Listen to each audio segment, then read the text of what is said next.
Thermodynamics का। सबसे पहले पढ़ेंगे थर्ड लॉ ऑफ थर्मोडायनेमिक्स।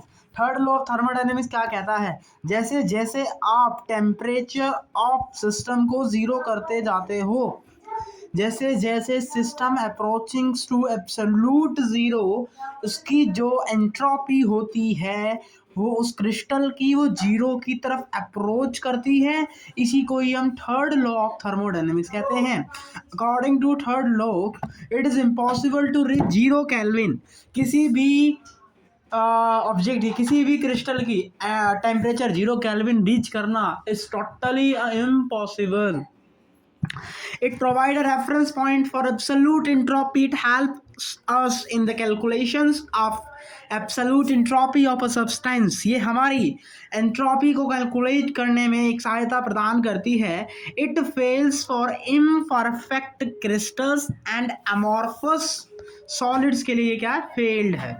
इस में नहीं पढ़ना। आइए हम जीरोथ लॉ ऑफ थर्मोडायनेमिक्स की बात करते हैं। जीरोथ लॉ ऑफ थर्मोडायनेमिक्स कहता है कि हमारे पास दो सिस्टम हैं ए एंड बी, जो कि आपस में एक दूसरे से थर्मल इक्विलिब्रियम में हैं, और तीसरा सिस्टम, हाँ, तो थर्ड लो, अगर थर्ड सिस्टम सी है, बी सी के साथ इक्विलिब्रियम में, तो ए और सी आपस में इक्विलिब्रियम में होंगे। ये हमारा जीरो थर्ड वन, उससे ज़्यादा पढ़ने की जरूरत नहीं है। If A and C have the same temperature, B and C have the same temperature, then A and B must be also have the same temperature. ठीक है, वो सब वो ये थर्मल इक्विलिब्रियम को यहाँ पे दिखाया जा रहा है। चलिए आगे बढ़ते हैं और सबसे पहले अब हम यहाँ पे स्टडी करते हैं किरचॉफ इक्वेशन को। किरचॉफ इक्वेशन बेसिकली एंट्रोपी को रिलेट करने का काम करती है टेम्परेचर के साथ।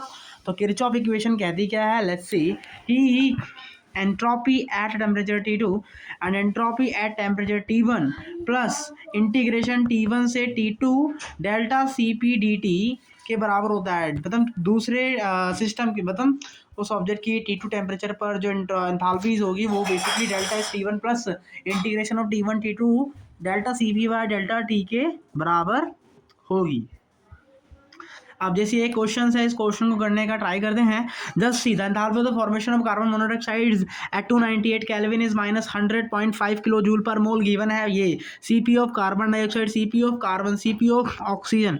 Calculate the heat of formation of carbon dioxide at 500 kelvin. तो ये T2 है, ये टेम्परेचर 1 है। जस्ट बेसिकली फॉर्मूला क्या पढ़ा था, अभी हमने पढ़ा है कि delta H at T2 is equal to delta H at T1 plus integration of T1 T2 delta Cp और dt। हमें इन सबके Cp वैल्यूज़ दिए हैं और हमें basically heat of formation of CO carbon monoxide molecules का निकालना है।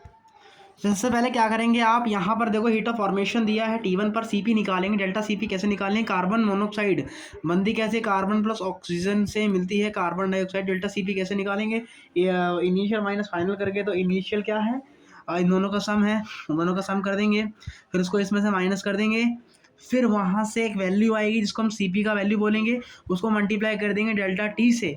500 में से 298 घटाएंगे, 202 आएगा, और उसको माइनस करके ऐड करके यहाँ से कुछ वैल्यूज़ आएगी, उन दोनों को मल्टीप्लाई करेंगे। अब उसको हम इसमें से जोड़ देंगे, माइनस 1.5 किलो जूल में हम इतना जोड़ देंगे, लगभग 1.7 के समथिंग वो आता है। अब इसमें से इसको माइनस करेंगे तो यहाँ से फाइनली अपना जो आंसर है वो आ जाता है minus 109.3 kilo joule per mole. Let's we have to do next question similar the same the pattern, we should not need to try the again these things, ये प्रीवियस की तरह ही है। So we will just move. क्या करना, देखो यार equation दिया हुआ है, इक्वेशन दिया, बस यहाँ पे मेन रखना कि इसमें आप 2 से मल्टीप्लाई जरूर कर देना। अब आप दोनों को सम करो, जैसे 29 मतलब 58.4 हो गया। अब ऐसे माइनस कर दिया 58, आई मीन 58 ही हुआ ना, तो जहाँ ठीक है, तो यहाँ से 0.4 आया। अब 0.4 मेरा यहाँ से आ गया है। अब इसकी मल्टीप्लाई कर देंगे डेल्टा T से। डेल्टा T कितना दिया है, the standard enthalpy of reaction is, इन्होंने तो कुछ आगे बोला ही नहीं है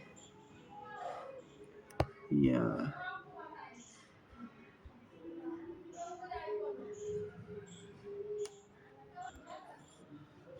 हाँ, तो 298 से इसको डायरेक्ट मल्टीप्लाई कर देंगे, कुछ आगे बोला नहीं है।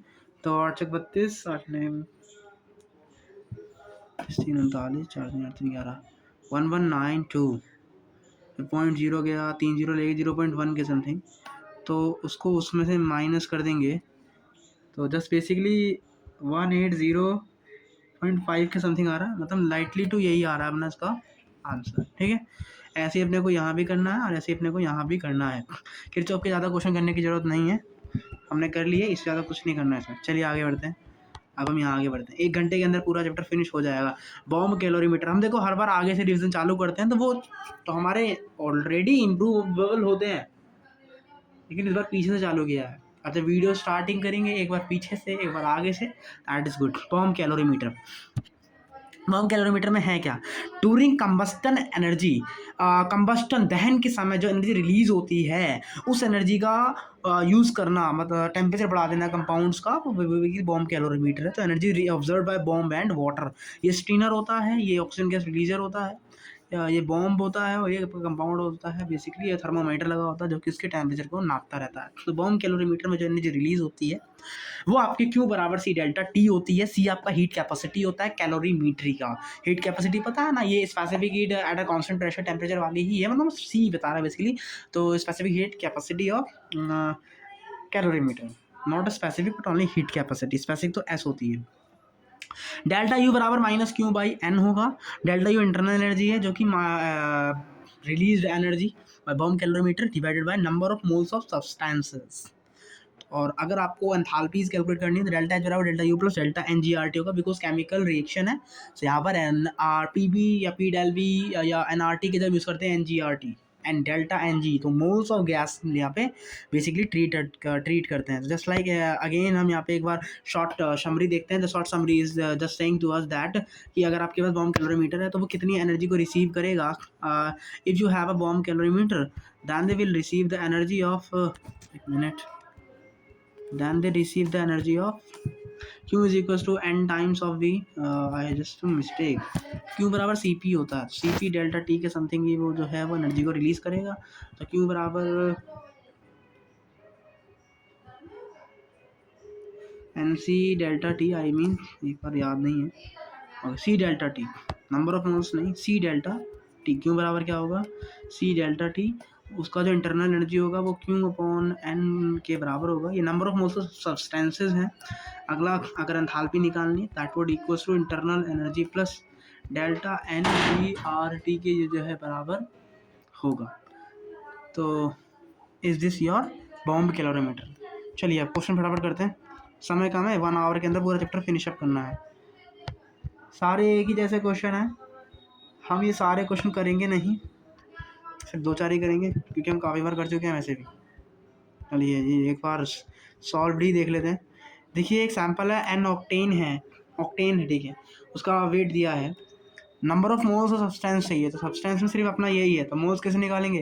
गिवन बेटे बेटे मोलर मास 1.14 और ऑक्टेन, ऑक्टेन होता है C8H10, C8H18, तो 18 में प्लस करेंगे 96, तो 114 के बराबर ही आएगा। तो उसके जो मोल्स आ गए 0.01 मोल्स आ गए हमारे, इसके नंबर ऑफ मोल्स सब्सटेंस 0.014 है। इसको बर्न करते हैं एक्सेस ऑफ ऑक्सीजन में, तो उसका तो अपने मोल्स लेने नहीं है। बॉम्ब कैलोरीमीटर जिसका कैपेसिटी अपने को 5 किलो जूल पर केल्विन दिया है। As a result of combustion reaction the temperature of the calorimeter is increase by 5 kelvin. Temperature 5 kelvin increase किया है, मतलब डेल्टा टी अपना 5 केल्विन है। The magnitude of the heat combustion of at a constant volume, that very easy question.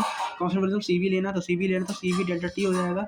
CV भी मतलब already इसमें C ही दिया होगा, कुछ तो है नहीं, तो 5 किलो जूल से मल्टीप्लाई कर देंगे, मल्टीप्लाई कर देंगे 5 से, so we have 25 kilo joule. ये अपना आ गया heat released by bomb calorimeter. But the heat of combustion of octane at a constant volume, तो एट अ कांस्टेंट वॉल्यूम पे पूछा, तो एट अ कांस्टेंट वॉल्यूम पे क्या आता है? इंटरनल एनर्जी, इंटरनल एनर्जी पूछी बेसिकली। तो इंटरनल एनर्जी बराबर क्या होता है? NC भी डेल्टा टी होता है ना, तो बेसिकली उन्होंने इंटरनल एनर्जी ही पूछी है एट अ कांस्टेंट वॉल्यूम, कहने का मतलब ये है। तो CV पूछा है, तो CV बराबर क्या होता है? जब CV NCV डेल्टा टी ना, डेल्टा यू बराबर क्या होता है? क्यों को N से डिवाइड कर दीजिए, माइनस N लगा दीजिए, तो 0.01 एंड 25 किलो जूल, तो 0.01 ऊपर 100 लाइटली तो 2500 किलो जूल पर मोल के समथिंग अपना इंटरनल एनर्जी यहाँ पे हमें एसोसिएट होते हुए नजर आएगी।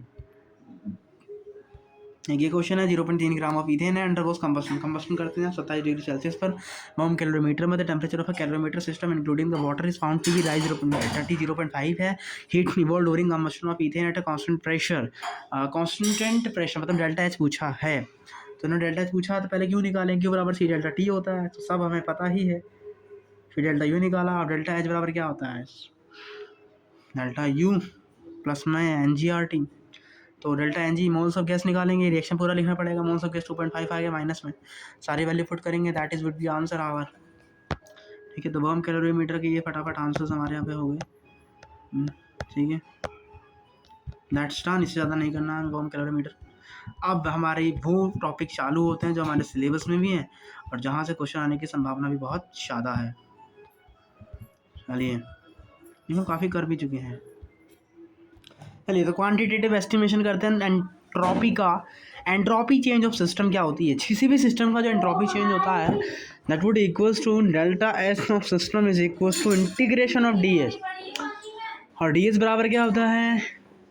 जो तुझे स्पेसिफिक हीट कैपेसिटी मैंने पढ़ाई थी वो होती थी एस बराबर क्यू बराबर एम एस डेल्टा टी। तो वहाँ से एस बराबर क्या आता था? Q upon M delta T. तो ऐसे एम ही तो हटाना है बस। तो entropy change is equals to integration of Q of system upon M delta T. Delta Q reversible upon T is equals to entropy change of system. तो ये अपना एंट्रोपी चेंज हो गया। अगर सराउंडिंग की बात करते हैं तो सराउंडिंग में होता है minus delta H system upon temperature of surrounding and this is equals to entropy of surrounding. Entropy change of surrounding. Case number 1. When temperature of system is changing, but temperature of surrounding is constant. Okay. So delta S is equals to dq reversible upon t integration. और q बराबर क्या होता है? ms delta t upon t. You should be integrated. So ms ln t2 by t1. ये ncp ln t2 by t1 ये हो गया अपना आंसर। और जो एस सराउंडिंग है वो minus at delta H S upon T होता है, टी सराउंडिंग का जो कांस्टेंट है। तो यहाँ पे एम एस डेल्टा टी हो गया। Heat of surrounding is equal to minus delta H surrounding upon T two और यूनिवर्स आएगा entropy of system plus entropy of surrounding का sum is equal to entropy of universe और entropy of system is equal to minus of M S L N T two by T one plus heat of surrounding is M S L N T two by T one upon T two और minus times में। तो ये अपना heat of universe हो जाएगा, entropy of universe यहाँ से हमारी ये आ जाएगी। तो बेसिकली हमें ध्यान रखना है सिस्टम की जो एंट्रोपी होती है M S L N T two by T one या N C P L N T two by T one और जो सराउंडिंग की एंट्रोपी है वो होती है minus of H of surrounding upon temperature of surrounding minus M S delta T upon T two या फिर M C delta T upon T two. आप दोनों को सम करोगे तो हमें heat of entropy of universe entropy of universe मिल जाएगा। अब this is the question, find the entropy change. 800 से 300 केल्विन गया है, डेल्टा टी 500 है। Iron block mass of 150 kilogram, specific heat capacity दी है मतलब एस दिया है और एंट्रोपी चेंज पूछा है।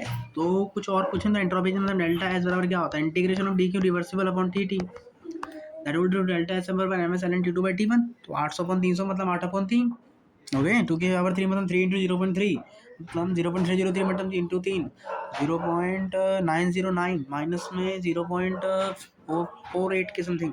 तो 0.90 में से 0.48 माइनस करेंगे तो यहाँ से अपना आता है 0.42।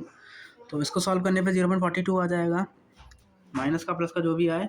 अब 0.42 मल्टीप्लाई में स्पेसिफिक हीट कैपेसिटी 1.9 दिया है और मास 150 दिया है। तो किलोग्राम में बदलेंगे तो 1000 से डिवाइड करेंगे, एक जीरो और नीचे चली जाएगी हमारी। तो 15 इंटू 19 इंटू 0.42 तो मतलब लगभग 5 हो गया, ये 0.5 हो गया, पॉइंट से एक और जीरो आ गया। 19 पंचे 95 और 95 इंटू 15 15 पंचे 75 15 70 225 275 तो 2 के समथिंग जो भी है वो हमारी कैलकुलेशन हो जाएगी। हमारा आगे हमसे आंसर ये ठीक है। फेज ट्रांसफॉर्मेशन है, जैसे हम फेज को ट्रांसफॉर्म कर रहे हैं, सॉलिड से लिक्विड जा रहे हैं, लिक्विड से वेपराइज हो रहे हैं, तो उसके बेस में जो टेम्परेचर लगेगा ना वो हम वो वाला लेंगे। जैसे मैं मेल्टिंग कर रहा हूँ तो टेम्परेचर ऑफ मेल्टिंग लिया जाएगा, टेम्परेचर ऑफ मेल्टिंग तरीके से हीटर ऑफ ट्रांजिशन हो गया ये। अगर बॉइलिंग कर रहे हैं तो heat of vaporisation upon temperature of boiling हो जाएगा। एंट्रोपी ऑफ सिस्टम ये है, ये सिस्टम का एंट्रोपी यहाँ से ऐसे आएगा फेज के समय डेल्टा एच अपॉन टी करके, ठीक है।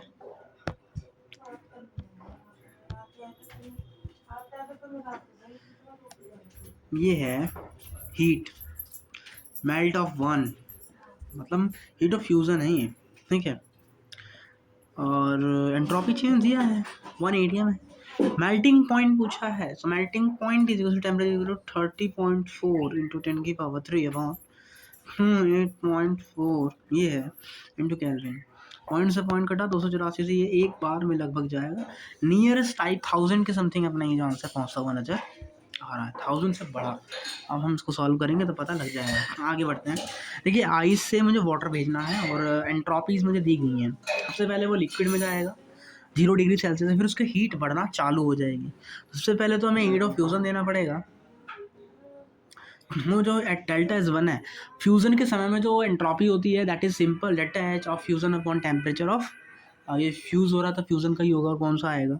सो 0 डिग्री है, लाइक 73 केल्विन, और delta H 1 is equals to heat of fusion 6 kilo joule, 6000 upon 273, this is delta H 1।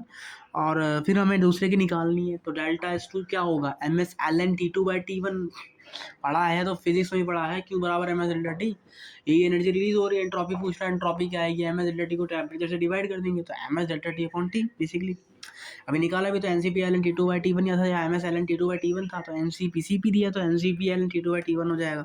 Number of moles 1 moles दिए हैं, सी पी का वैल्यू 7.3 दिया है, और मल्टीप्लाई में L N T two by T one है। T two by T one 25 है, 25 plus 273 298 upon 273 है, और तो दोनों को प्लस करेंगे, यहाँ से अपना जो आंसर आ जाएगा। ऐसे ही सारे हमारे जो है आंसर हैं। ये फिजिक्स में भी करेंगे, थर्मोडायनेमिक्स में वहाँ से काम हो जाएगा। तो कहते हैं फिजिक्स का भी थर्मोडायनेमिक्स स्टार्ट कर रहे हैं, मतलब दैट इज मोर गुड।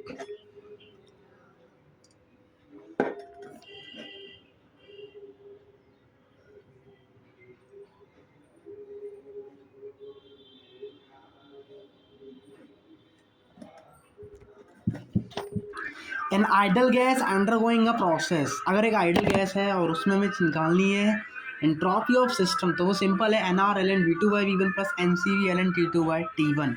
ये वॉल्यूम वाला फैक्टर है, ये टेम्परेचर फैक्टर है। दो फैक्टर आएंगे आइडल गैस में, वॉल्यूम फैक्टर और टेम्परेचर फैक्टर। तो वॉल्यूम फैक्टर में N C V L N T two by T one होगा, और वॉल्यूम फैक्टर में N R L N V two by V one होगा। That is simple and you have just move. चलिए isothermal process, अगर isothermal है temperature constant है, इसका मतलब इसी आइडल गैस वाले में अपना जो था N C B L T two by T one में वो तो जीरो हो गया। सो यहाँ पे जो हीट ऑफ सिस्टम है that is only dependent on the volume factor which is N R L V two by V one. तो यहाँ से अपने डेल्टा सिस्टम आ जाएगा। और एंट्रोपी ऑफ सराउंडिंग क्या होती है, minus heat of surrounding upon temperature of T, और minus heat of system, sorry heat of system आता है एंड डिवाइड बाई टी, और हीट ऑफ सिस्टम क्या है यहाँ पे N R L N V two by V one आया, तो उसे डिवाइड कर देंगे टेम्परेचर को, तो फाइनली यहाँ से हमारा ये आ जाएगा N R L N V two by V one. तो यहाँ से दोनों को जब सम करेंगे तो यूनिवर्स की एंट्रोपी क्या आ जाएगा, जीरो। इसलिए बोला जाता है आइसोथर्मल प्रोसेस की जो एंट्रोपी होती है यूनिवर्स की वो जीरो आती है। आइसोथर्मल इरिवर्सिबल, अगर इरिवर्सिबल है तो डेल्टा एस तो N R L N V two by V one आ जाएगा, लेकिन डेल्टा एस तो सराउंडिंग होगा, वहाँ पे जो हीट ऑफ सिस्टम है वो एम एस डेल्टा टी नहीं होगी। यहाँ पे क्या आ गई थी, वो N R T L N V two by V one आ गई थी, लेकिन यहाँ पे वो नहीं आएगी। यहाँ पे क्या आएगी, P external V two minus V one, ठीक है। आइडियाबैटिक प्रोसेस में क्यू बराबर जीरो है, डेल्टा सिस्टम बराबर जीरो होता है, और हीट ऑफ सब कुछ जीरो होता है भैया आइडियाबैटिक प्रोसेस में, एवरीथिंग इज जीरो। आइसोचोरिक में वॉल्यूम कांस्टेंट है, मतलब वाला टर्म कांस्टेंट हो गया, ये बन गया। आइसोबारिक के बार कांस्टेंट है, मतलब वर्क डन है ही नहीं, तो वॉल्यूम फैक्टर जीरो, मतलब वॉल्यूम फैक्टर तो इसमें कोई फैक्टर कटेगा ही नहीं। पहली बात तो बस ध्यान रखने वाली बात का आइसोबारिक में ये कांड होता है, तो ये कांड होने की वजह से अपने को ये देखने को मिलता है हीट ऑफ सिस्टम बराबर जाती है N C P L N T two by T one की। Heat of system is equal to N C P L N T two by T one, ठीक है। अभी तक जितने भी हमने एंट्रोपी के फॉर्मूले पढ़े that is to be clear, again and again इसको एक बार रिवाइज कर लेते हैं फर्स्ट से। पहले यहाँ पर पढ़ा entropy change of a system, किसी भी सिस्टम के लिए एंट्रोपी चेंज निकालना है तो वो आती है M S L N T two by T one, या फिर N C P L N T two by T one. और हीट ऑफ सराउंडिंग आती है minus heat of system upon temperature of surrounding, ये इरिवर्सिबल के लिए है, delta Q. अब इसमें 3 केसेस है। पहला केस था अगर टेम्परेचर सिस्टम का चेंज नहीं हो रहा है, सॉरी सिस्टम का चेंज हो रहा है बट सराउंडिंग का टेम्परेचर कांस्टेंट है, उस केसेस में ये कहानी आपको देखने को मिलेगा। और ये सराउंडिंग केस में, दोनों को सम करोगे तो अपने को टोटल मिल जाएगा। बट अगर फेज ट्रांसफॉर्मेशन हो रहा है तो वहाँ पे जो सिस्टम का जो एंट्रोपी है वो हीट ऑफ जो भी फ्यूज़न हो रहा है, सब्लिमेशन हो रहा है और डिवाइड में टेम्परेचर के जो भी हो रहा है उसके बराबर होती है।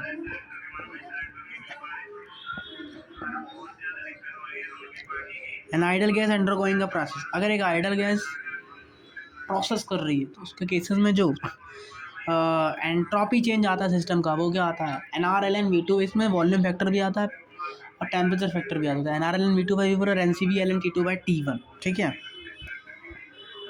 अगर आइसोथर्मल है, टेम्परेचर कांस्टेंट है तो वॉल्यूम फैक्टर रहेगा, टेम्परेचर फैक्टर 0 हो जाएगा। और चूंकि अपना आइसोथर्मल प्रोसेस है, यहाँ पे हीट ऑफ सिस्टम की क्या आएगी, हीट ऑफ सिस्टम की जो एंट्रोपी हीट ऑफ सिस्टम है वो NRT/Ln/V2/V1 होगा। तो यहाँ से जो सराउंडिंग का जो एंट्रोपी है वो NR/Ln/V2/V1 हो जाएगा। दोनों को सम कर देंगे, अपना आंसर यहाँ पे आ जाएगा, दैट इज सिंपल। और यहाँ पे क्या आती है एंट्रोपी, आइसोथर्मल में 0 आती है। आइसोथर्मल इरिवर्सिबल है तो हमारे minus P external V2 minus V1 होगा सराउंडिंग का एंट्रोपी। एडियाबैटिक में सब कुछ 0 होता है। आइसोरिक में वॉल्यूम कांस्टेंट है, वॉल्यूम कांस्टेंट है तो उसके केसेस में जो हीट ऑफ सिस्टम है वो सिर्फ वॉल्यूम फैक्टर दिखाई देगा। आइसोबारिक में NCP/Ln/T2/T1 हो जाएगा, ठीक है। चलिए यहाँ पर हमने we have to revise all the things which regards to there, तो कर लिए हमने। एक एक क्वेश्चन कर लेते हैं तो पता लग जाएगी क्या पढ़ा है हमें। एक मोलाइडर गैस है जिसको एक्सपेंड कर रहे हैं आइसोथर्मली के लिए, रिवर्सिबली आइसोथर्मली भी है और रिवर्सिबली है। तो बेटा आइसोथर्मली में टेम्परेचर कांस्टेंट होता है, टेम्परेचर कांस्टेंट है, आइडल गैस की बात कर रहे हैं और अपने पूछा क्या है डेल्टा एस। तो एंट्रोपी सिस्टम पूछा होगा, तो सिस्टम का जो एंट्रोपी होगा उसमें एक तो वॉल्यूम फैक्टर आता था और एक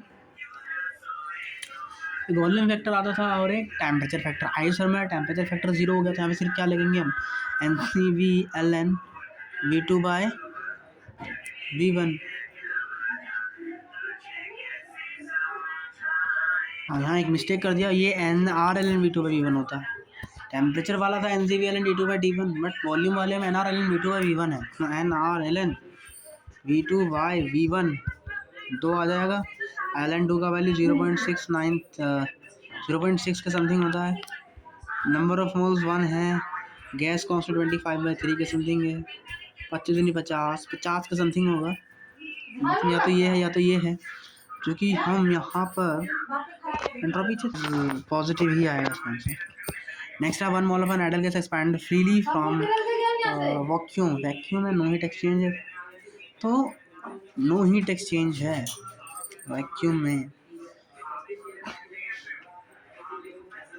तो बेसिकली ये आइडल गैस पर ही है और आइडल गैस में हमने पढ़ा है हीट ऑफ जो सिस्टम की होती है वो होती है ये NR/Ln और NCV/Ln/T2/T1। और दूसरा हीट एंट्रोपी ऑफ सराउंडिंग वो क्या होती थी, minus heat of minus Q reversible upon temperature of surrounding, ठीक है। क्योंकि वैक्यूम है हीट ऑफ रिवर्सिबल आ गया, minus heat of system upon temperature of surrounding, ये आता है, ठीक। देखिए वैक्यूम बोला है तो वैक्यूम बोला टेम्परेचर तो कांस्टेंट रहेगा, तो ये तो ऐसे 0 हो गया, ये तो कट गया। यहाँ से ये सिस्टम यूनिट सिस्टम का आ गया। सराउंडिंग में देखिए अगर वॉल्यूम अपना हम जानते हैं इंटरनल एनर्जी भी 0 होता था वैक्यूम के केसेस में, वर्क डन भी 0 है होता है इसमें, और एंथैल्पी मतलब एंथैल्पी है वो भी 0 है। तो जस्ट बेसिकली इसमें ये भी 0 हो जाएगा, तो इसीलिए जो हीट ऑफ सराउंडिंग है ये क्या हो जाएगी यहाँ पे 0 हो जाएगी। तो जस्ट बेसिकली जो heat of bar bar heat निकल रहा है, एंट्रोपी ऑफ जो यूनिवर्स है वो एंट्रोपी ऑफ सिस्टम के बराबर आएगी। और वो क्या आएगी, नंबर ऑफ मोल्स 1 R25/3 हम एज्यूम कर लेते हैं। Ln/V2/V1 मतलब 2 है ये तो ये 2 है तो 0.66 और 3 8 24 6 8 6 48 लगभग 5 के समथिंग, मतलब यही अपना जो है आंसर हो जाएगा। पूरा कैलकुलेशन करेंगे तो दैट भी हम सही राह पर ही पहुँचेंगे। 2 moles of an enter of an ideal gas are heated from 300 Kelvin to 600 Kelvin and simultaneously expanded from 10 liter to 20 liter. Calculate the entropy change. सबसे पहले पहचानिए प्रोसेस कौन सा है. 300 से 600 केल्विन है, एक्सपांड हुआ है 10 लीटर से 20 लीटर, सब कुछ चेंज हो रहा है. तो यार नॉर्मल केसेस हुआ, आप लगा दीजिए काम. N C L N V two by V one मतलब एल एन टू है और एल एन टू है और मोल्स 2 हैं. तो एल एन टू 0.693 होता है आई गेस, और मल्टीप्लाई 0.603 के समथिंग होता है. और सी वी का वैल्यू है 3R/2. इसको हम 25/3 लिख सकते हैं, कैलकुलेशन इजी बनाने के लिए, बस और कुछ नहीं है. अब यहाँ लिखेंगे अगला, अरे यार फिर गलत कर दिया ना. N C V L N T2/T1 होता है और आर एल एन V2/V1 होता है. N C V L N T2/T1. T2/T1 तो यार T2/T1 ये भी एल एन टू ही आ रहा है. यहाँ से एन आर और एल एन T2/T1 यहाँ V2/V1, तो यहाँ से भी एल एन टू ही आ रहा है. क्या कॉमन आ रहा है? 2 25 एल एन टू बाहर आ रहे हैं, 25 नहीं 50 और एल एन टू. और यहाँ से 3 कटा यहाँ 1/2 है और यहाँ 1/3 है, यहाँ 5/6 आया. एल एन टू का वैल्यू लगभग 0.6 का समथिंग होता है, 0.15 मतलब यही है. इसी के समथिंग अपना जो आंसर वहाँ पे पहुँच जाएगा. तो ये सारे हमें ऐसे ही करने हैं इसको. अब हम आगे बढ़ते हैं. अब यहाँ से हमारा अगला टॉपिक है Gibbs energy. What is the Gibbs energy? Gibbs energy basically eight a constant temperature और प्रेशर पर स्पॉन्टेनिटी, किसी भी प्रोसेस का स्पॉन्टेनिटी प्रेडिक्ट करने का एक तरीका है. गिब्स एनर्जी एक थर्मोडायनेमिकल क्वांटिटी है which is use to measure the capacity of system to do useful works. और Gibbs energy is that the part of the total energy of system which can be converted into useful work.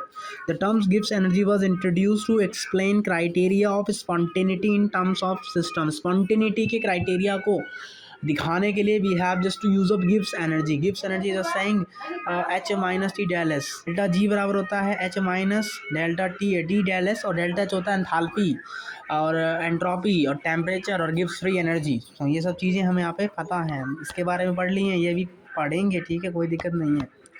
Case number 1 है, अगर delta H less than 0 है, मतलब delta H negative है, delta H positive है, तो overall Gibbs free energy negative है, जो कि स्पॉन्टेनिटी के क्राइटेरिया को दिखा रही है.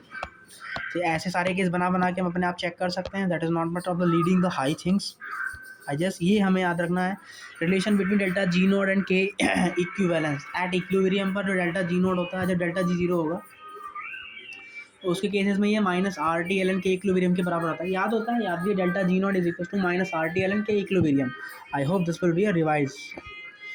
अब ये देखिए, ये क्वेश्चन करते हैं 1 2 3, फिर कुछ स्पॉन्टेनिटी, ये अभी हम करेंगे, अभी नहीं करेंगे, ये थोड़ा पढ़ लेंगे. Then we have just to move to do the question of this.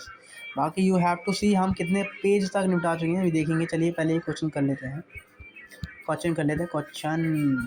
देखिए पहला question, a process will be spontaneous at all temperature. Her process पर स्पॉन्टेनियस होना चाहिए, मतलब ये पॉजिटिव होना चाहिए और ये नेगेटिव होना चाहिए, ये नेगेटिव और ये पॉजिटिव, ठीक है. देखिए a process will be spontaneous at all temperature. देखिए तो ये वही क्वेश्चन है सेम. यहाँ देखिए जनवरी 2025 में क्वेश्चन है, the standard enthalpy of standard entropy of decomposition are N2 से NO2 आर इतना से इतना. The standard free energy change for this reaction, जैसे नॉर्मल फार्मूला बेस है, तो H minus T del S हो जाएगा. तो ये एंथैल्पी है, माइनस है, पॉजिटिव में आएगा टी डेल एस, ठीक ना, 0 0 0 0.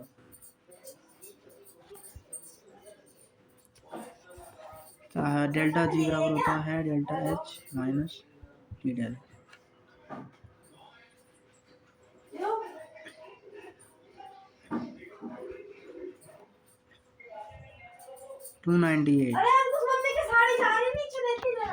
अरे कुछ नहीं, 298 इंटू 175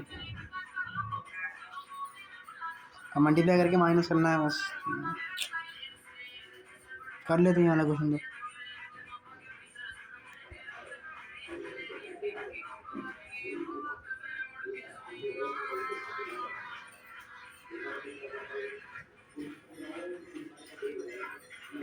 और यहाँ पे आएगा 5 7, मेरे कैसे कर दिया,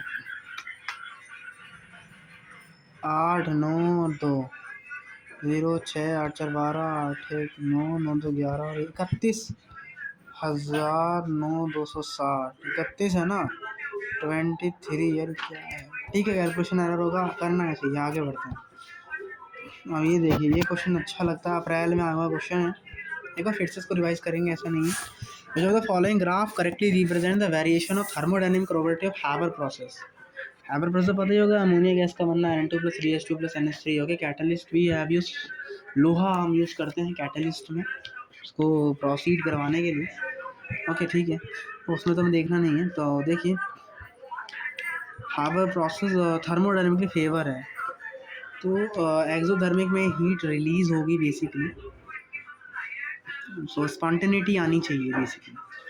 सो हमें याद रखना चाहिए ये कहानी होती है।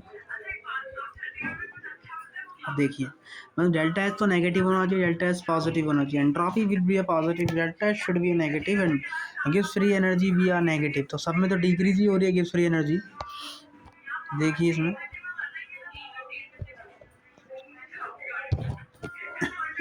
यहाँ देखिए हीट ऑफ रिएक्शन भी कम हो रहा है, ये तो चलो कांस्टेंट है ठीक है, लेकिन ये और कम हो रहा है, तो स्पॉन्टेनिटी को बढ़ा रहा है। यहाँ ये कांस्टेंट है, एंट्रोपी डिक्रीज कर रहा है, गलत है, एंट्रोपी तो कांस्टेंट है, ये तो डिक्रीज हो रहा है। हीट ऑफ रिएक्शन पर टाइम डिक्रीज हो रहा है, टेम्परेचर यहाँ आ गया ना,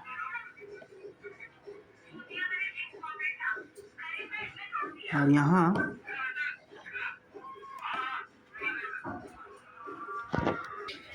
ठीक है। तो जस्ट पिछले वाले क्वेश्चन में था क्या, एक बार देखते हैं।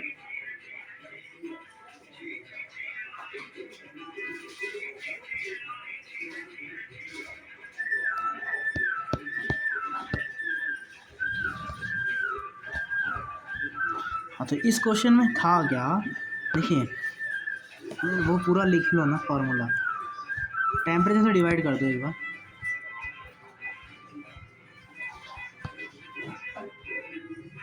ये है। तो यानी कि अगर मुझे फेवरेबली करवानी है ना, तो बेसिकली ये टर्म्स नेगेटिव होनी चाहिए, यानी कि delta H by T decrease होना चाहिए, डिक्रीज हो रहा है, डिक्रीज हो रहा है, यहाँ कम डिक्रीज हो रहा है, यहाँ भी डिक्रीज हो रहा है, डिक्रीज तो हो रहा है, तो ये तो वैसे ही गलत था। ठीक है, अब हम आगे बढ़ते हैं। अब उसके बाद ये वाली टर्म्स भी नेगेटिव ही होनी चाहिए, डिक्रीजिंग हो रही है ठीक है, ये कांस्टेंट है, नो इंक्रीज हो रही है, तो उल्टा गलत है, यहाँ डिक्रीज है, यहाँ बढ़ रही है, तो गलत हो जाता है। अपने पास अब दो हैं, इन दोनों में से कोई एक होगा। ठीक है, आगे देखिए, एंट्रोपी कांस्टेंट होनी चाहिए जी, कांस्टेंट है, और नेगेटिव होनी चाहिए, बिलो द लाइन है, मतलब ठीक है, और यहाँ बिलो द लाइन है ठीक है, heat of reaction below the line है ठीक है, heat of reaction below the line ठीक है।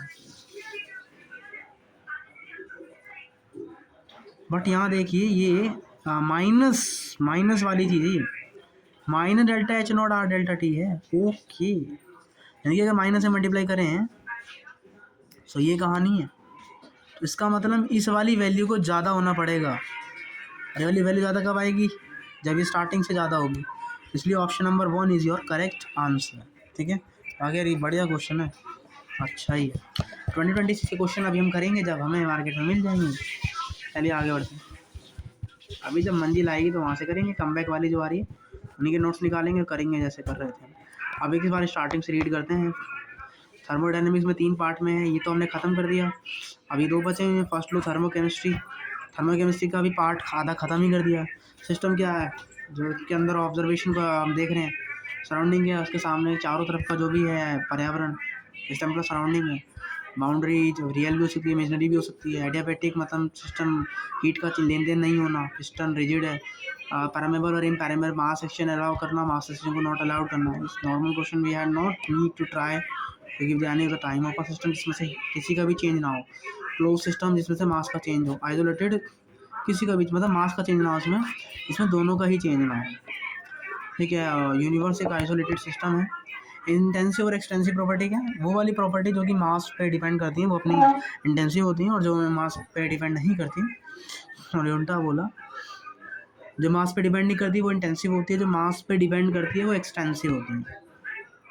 ठीक है, अब देखिए ये सब एग्जांपल्स हैं। मास एक्सटेंसिव है, वॉल्यूम एक्सटेंसिव है, मोलारिटी एक इंटेंसिव प्रॉपर्टी है। एक्सटेंसिव को जोड़ा जा सकता है, घटाया जा सकता है, बट इंटेंसिव नॉन एडिटिव होती है, नॉन एडिटिव होती है बेसिकली। नेट मोलरिटी का formula m1 plus m2 b2 अपन v1 प्लस b2। याद कर लो, वैसे सॉल्यूशन तो पढ़ेंगे, ठीक है। Important points, if any extensive property is defined as per mole पर ग्राम, स्पेसिफिक लग जाए कुछ वर्ड तो वहाँ पे वो एक्सटेंसिव बन जाती है बेसिकली, सॉरी एक्सटेंसिव वाली इंटेंसिव बन जाती है। Molar mass, molar heat capacity, molar, जहाँ भी मोलर वर्ड लग जाए वो सब इंटेंसिव है। ठीक है, जितने भी कंसंट्रेशन टर्म्स है सब क्या है, इंटेंसिव ही है। जितने भी एनर्जी टर्म्स हैं वो भी क्या है, वो सब एक्सटेंसिव है। जितने भी टेम्परेचर हैं वो सब इंटेंसिव है। टेम्परेचर इंटेंसिव है बट एनर्जी एक्सटेंसिव है। जितने भी इक्विलिब्रियम टर्म्स कांस्टेंट है वो तो इंटेंसिव है, तो नॉर्मली इसको पता भी होना चाहिए। एक्सटेंसिव प्रॉपर्टी को जोड़ करोगे तो एक्सटेंसिव आएगा, माइनस करोगे तो एक्सटेंसिव आएगा, गुणा करोगे तो एक्सटेंसिव आएगा, बट अगर डिवाइड करोगे तो इंटेंसिव ही आएगा। ठीक है, और इंटेंसिव में तो कुछ भी कर लो, डिवाइड, भाग, गुणा, जो भी है सब इंटेंसिव। पहली बात तो इंटेंसिव तो नॉन एडिटिव नेचर होती है। ठीक है, देखिए 10 मोल सॉल्यूट है तो ऐडिंग करने से किसकी कंसंट्रेशन पे फ़र्क नहीं पड़ेगा, तो बेसिकली वो गिव्स फ्री एनर्जी है। एनर्जी की टर्म्स क्या होती हैं अभी बताया, तो एक्सटेंसिव होती हैं, बाकी सारी तो मोस्टली इंटेंसिव ही हैं। Option D is your correct answer. अब नहीं देखो यार, इंटेंसिव पूछी है तो वॉल्यूम क्या है, वॉल्यूम एक्सटेंसिव है, मोलर वर्ड आ गया, मोलारिटी आ गया, गिव्स ये ई नोट शैल भी एक ईएमएफ है, कांस्टेंट रहता है, ये तो नहीं है। मोलर मास ठीक है, मोल्स नो मोल्स भी नहीं, तो नंबर ऑफ मोल्स एटम्स मास इन सब पे डिपेंड नहीं करे डायरेक्टली। तो 1 2 3 4 4 इज योर करेक्ट आंसर। आगे बढ़ते हैं, ये एडवांस हो जाएगा। क्वेश्चन है एक्सटेंसिव प्रॉपर्टी कौन कौन सी हैं, तो रेसिस्टेंस तो डिपेंड करता है साइज पर, हीट कैपेसिटी, तो heat capacity is extensive but molar heat capacity या स्पेसिफिक हीट कैपेसिटी एक्सटेंसिव। तो ये हीट है मतलब एनर्जी का जो टर्म हुआ, जस्ट लाइक एक्सटेंसिव। इंटेंसिव बतानी है तो इंटेंसिव देखो यार, रिफ्रैक्टिव इंडेक्स हमेशा कांस्टेंट ही रहता है। वॉल्यूम का तो नहीं पता, वॉल्यूम तो नहीं होगा, टेम्परेचर भी इंटेंसिव ही है। एंथैल्पी हीट है जो कि एक्सटेंसिव को रिलेट करेगी। State of the system, it means the condition किस तरीके के सिस्टम में प्रेजेंट है। For an ideal gas state of defined by the specific volume, pressure, temperature, we need to specify more properties depending on the complexity of the system. State function कौन कौन से, PVT, PVT, USHG, PVT, USHG, ये सब हमारे state function है, मतलब जिसमें हमें पाथ डिपेंडेशन नहीं होती है, नॉट पाथ अडॉप्टेड नहीं होते हैं। स्मॉल चेंज ये सब वही है। पाथ फंक्शन बेसिकली जिसमें पाथ पे वो अडॉप्ट करते हैं, जैसे वर्क और हीट कैपेसिटी, ये सब हमारे पाथ फंक्शन है। वर्क, हीट और heat capacity they our path function, just like here set of parameters such that the path function PVT USHG, PVT USHG ये सब स्टेट फंक्शन है। तो देखो ये कहाँ कहाँ नजर आ रहे हैं, Q प्लस डब्ल्यू तो डेल्टा यू होता है, डेल्टा यू अपना क्या पाथ स्टेट फंक्शन है, तो नहीं होगा। W work done, W heat capacity और स्पेसिफिक हीट कैपेसिटी, ये सब हमारे क्या हैं, सॉरी स्पेसिफिक हीट कैपेसिटी नहीं, हीट कैपेसिटी, एंथैल्पी और हीट कैपेसिटी, सी जो है बेसिकली वो, तो ये होते हैं हमारे बेसिकली पाथ फंक्शन। ये पाथ फंक्शन है, ये भी पाथ फंक्शन है, एंथैल्पी है, और ये पाथ फंक्शन नहीं है, ये भी नहीं है, तो BC अपना जो आंसर हो जाएगा। State variable PVT USHG, PVT USG, मैंने एंथैल्पी बोला, गलत बोला, हीट कैपेसिटी और वर्क डन, ये होते हैं पाथ फंक्शन। ठीक है, और PVT USHG तो रट, ठीक है, ऐसे याद कर लो, PVT USHG they are your state function. Internal energy क्या है, every substance process a definite amount of energy which depends upon factor such as composition क्या है सब्सटेंस का, उसका टेम्परेचर क्या है, उसका प्रेशर क्या है। Internal energy is state function, so it is absolute value can not determine by this change can be, हम एग्जैक्ट वैल्यू डिफाइन नहीं कर सकते, हमें चेंज के थ्रू हम इसको डिफाइन कर सकते हैं। Entropy, sorry enthalpy, when we deal certain process in open vessels it become a substitute introduced in place of internal energy a new thermodynamic function called heat enthalpy, the new function denoted by H, new function है जो कि dealing करता है process में कितनी internal energy introduce हुई है, तो बेसिकली उसको दिखाने के लिए हम बेसिकली एंथैल्पी का यूज़ करते हैं।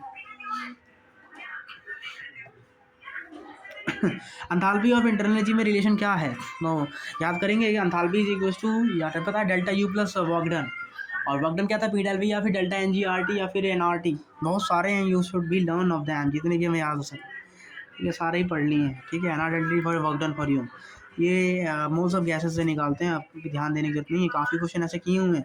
अभी हम एक एजेंडूर का टेस्ट करेंगे, दैट इज़ इंपॉर्टेंट, और mostly we have to just revise it.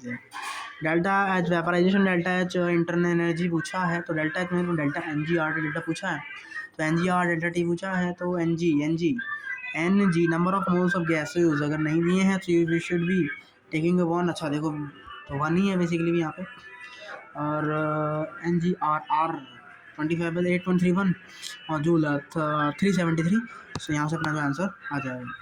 ये सारे क्वेश्चन हमारे ऐसे ही हैं। हम यहाँ से आगे बढ़ते हैं। हीट है क्या? बेसिकली हीट है, ये हम देख लीजिए, ये दोबारा रिवीजन करेंगे तो ये क्वेश्चन कर लेंगे बाद में, ठीक है। हीट में भी defined as the quantity of energy which flows between a system at surrounding on account of temperature difference. Heat always flow from high temperature to low, high से लो की तरफ फ्लो होती है। देखो यार, अगर मैं वर्क डन करता हूँ सिस्टम पर तो उसके लिए वो नेगेटिव, उसके लिए पॉजिटिव है, और अगर सिस्टम वर्क डन करेगा तो नेगेटिव है। Heat flowing into the system positive, और heat flowing out of the system तो नेगेटिव, जैसे मैंने बोला that is the same things. Work done integration D W या minus integration of P external D we.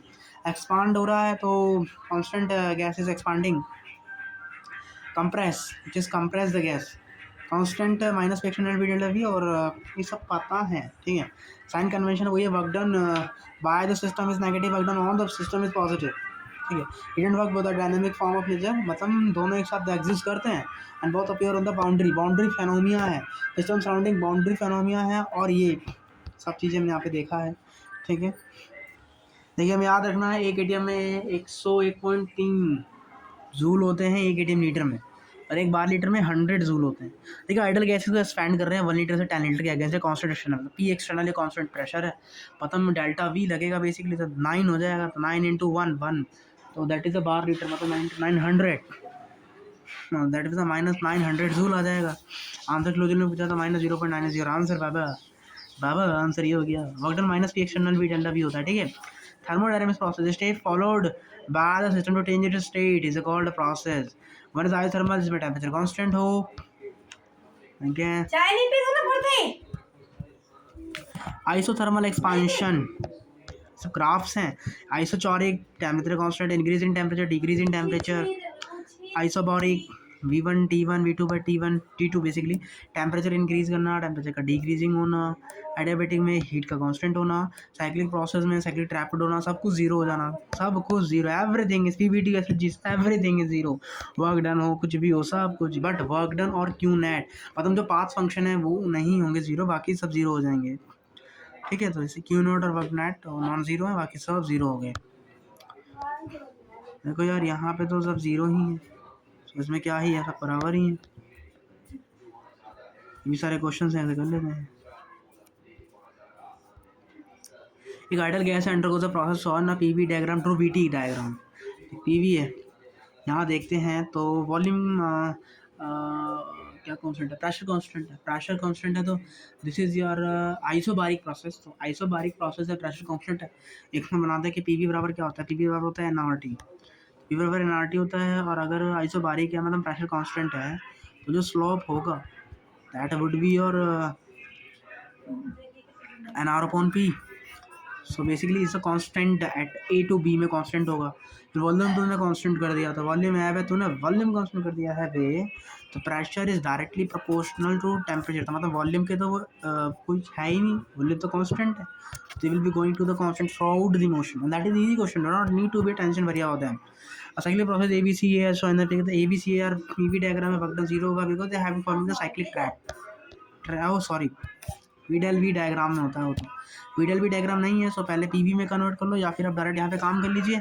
चलिए यहाँ देखिए, यहाँ टेम्परेचर कांस्टेंट है, यहाँ पे वॉल्यूम कांस्टेंट है, तो वॉल्यूम वाला की तो ऐसी की तैसी, वैसी वो जीरो हो गया। अब हम ए से सी निकालेंगे, वर्क डन ए से सी निकालेंगे, ए से सी निकाल रहे हैं, वॉल्यूम क्या हो रहा है, वॉल्यूम कम हो रहा है, कंप्रेशन आ रहा है, ठीक है। वॉल्यूम का कंप्रेशन आ रहा है, तो वर्क डन क्या था, माइनस पे एक्सपोनेंट डेल्टा वी। तो यहाँ पे है क्या कौन सा प्रोसेस, आइसोथर्मल, तो अगर ये आइसोथर्मल प्रोसेस है तो वहाँ पे NaCl and V2/V1 लगा देते, काम खत्म हो जाता है। ठीक है, तो यहाँ से NaCl and V2/V1 से ये आ जाएगा, इसकी वजह से तो कुछ आएगा ही नहीं। और ये कांस्टेंट है, कांस्टेंट है तो मतलब V और T डायरेक्टली प्रोपोर्शनल, मतलब ये आइसोबारिक प्रोसेस है, तो वहाँ से वक्त निकालेंगे अपना, आराम से आ जाएगा।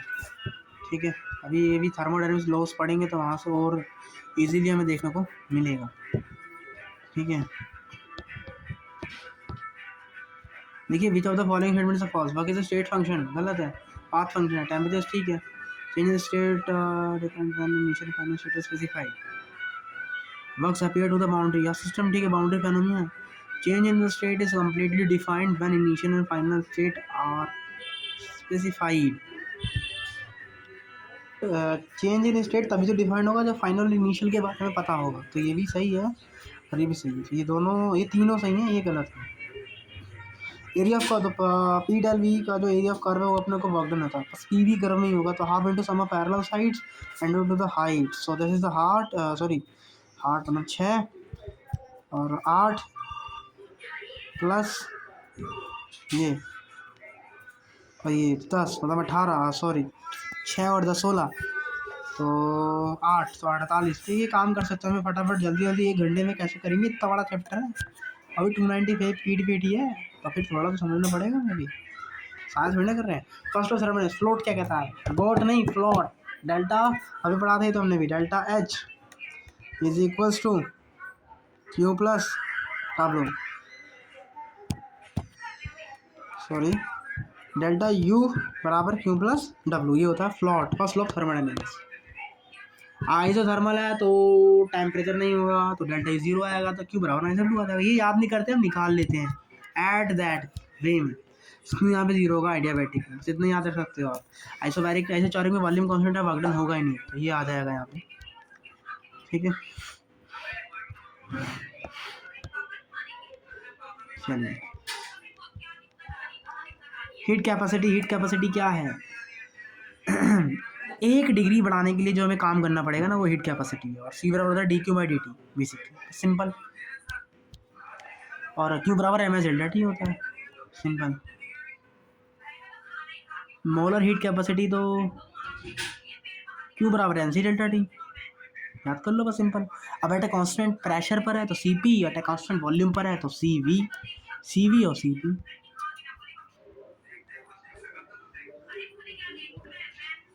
ये कहानी है, और generally Cp is greater than Cv, Cp ज़्यादा होता है Cv से, Cp is greater than Cv, याद रखेंगे। Remember, the heat capacity at a constant pressure is generally larger than at a constant volume, because at a constant pressure a part of heat added to the substance may be used in work of expanding, whereas at constant volume all the added heat produce a rise in temperature। देखो यार, constant volume में कुछ heat जो है ना internal कुछ और अलग काम करने में चली जाती है, लेकिन प्रेशर में सारी एनर्जी का टेम्परेचर बढ़ाने में ही चली जाती है। इसकी वजह से जो हीट ऑफ Cp है उसकी वैल्यू ज़्यादा आएगी Cv की तुलना में। यहाँ पे देखिए एक चीज़ दिया गया है, बट इन 0 से 4 डिग्री केसेस में Cv ज़्यादा होता है Cp से, याद रखना है हमें। Relation between Cp and Cv, Cp minus Cv बराबर R होता है, ये हमें याद रखना है। मोनोटॉमिक में 3R/2, 5R/2, 5R/2, 3R, 5R/2, 7R/2, 7R/2 और ये 4R, 3R 4R। ठीक है, अब हम यहीं पे रोकते हैं, इसको थोड़ी देर बाद कंटिन्यू करेंगे। अभी हमारा जो टॉपिक है वो बच गया रिवर्सिबल प्रोसेस, और ये सारे क्वेश्चंस हैं, इजीली हो जाएंगे, आप सारे थोड़ी ना करें फटाफट, हम एक बार कर चुके हैं, हम फटाफट इसको है करने का ट्राई कर रहे हैं।